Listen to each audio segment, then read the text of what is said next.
O Concello da Pobra conmemorará o Día da Patria Galega o vindeiro 25 de xullo cunha serie de actividades. Unha delas será a segunda edición do concurso Galeguizando TikTok, para fomentar o uso do noso idioma nas novas tecnoloxías.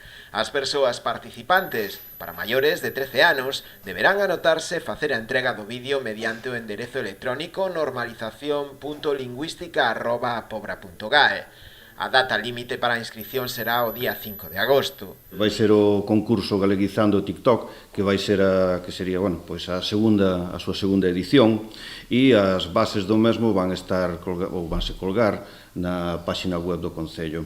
Outra das propostas previstas será a presentación do libro negro da lingua galega de Carlos Callón.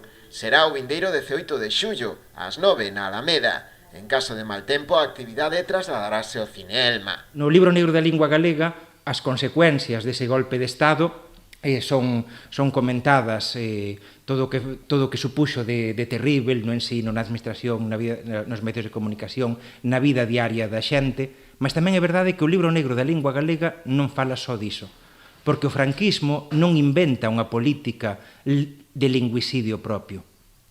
O franquismo que fai é aplicar medidas que xa viñan dantes, só que o fai desde un punto de vista militar e a través da coerción. No libro negro da lingua galega falamos de como a represión contra o noso idioma ven desde moito antes. De feito, comezamos a falar desde 1480, cando se proíbe que os escribáns poidan continuar a utilizar o galego como era a lingua normal en todos os aspectos, non? Para a veciñanza que o desexe, o Concello tamén repartirá esa semana bandeiras de Galicia. Só bastará con achegarse polo Concello e solicitala.